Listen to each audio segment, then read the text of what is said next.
Hey skiers, I'm Jeff from skiessentials.com. Welcome to our 2023 ski test. Today we're talking about the Dynastar Speed 963.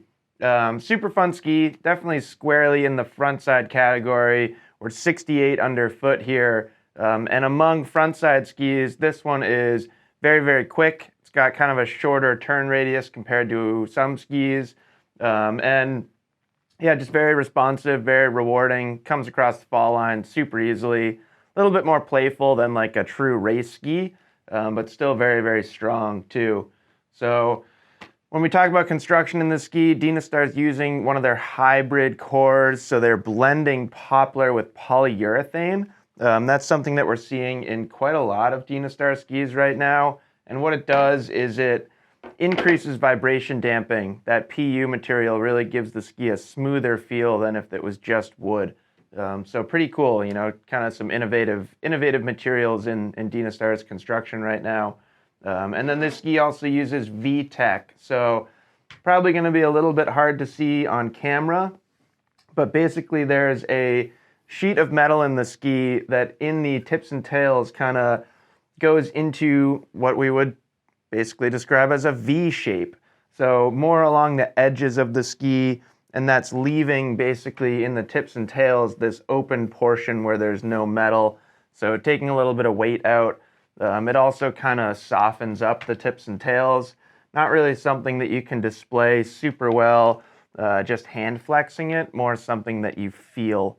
But pretty cool construction. And then we talked about shape, so 68 underfoot, 13 meter turn radius in this ski, pretty much all camber.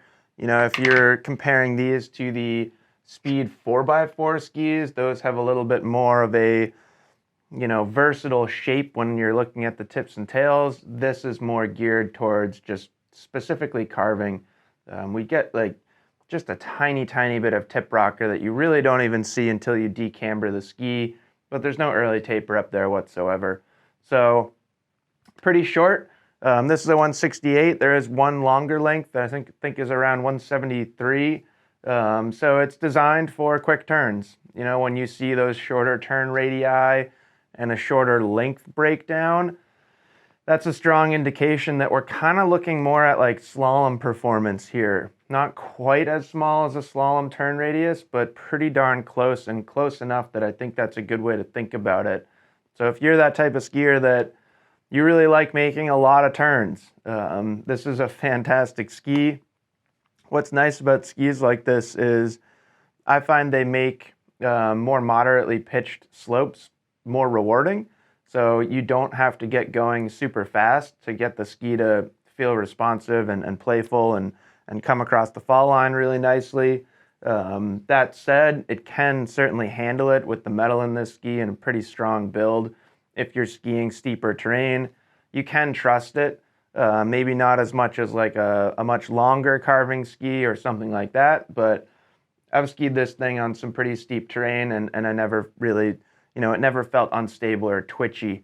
But yeah, I think like probably the most rewarding thing about it is just how fun it is on pretty easy groomers. And there's a lot to say about that, you know. I think a lot of skiers, like, even if we don't want to admit it, we spend a decent amount of time just on pretty straightforward groomers. And a ski like this just allows you to get the most enjoyment, kind of maximize your enjoyment out there on the slopes, regardless of what you're skiing. So super fun ski, not like super versatile, you know, the type of thing that I would prefer to keep on groomed slopes if it was me. You can go over to the 763, get a little bit more width, but even that is still more groomer oriented than not. So check this thing out. Let us know if you have any more questions about it, and we'll see you out there on the hill.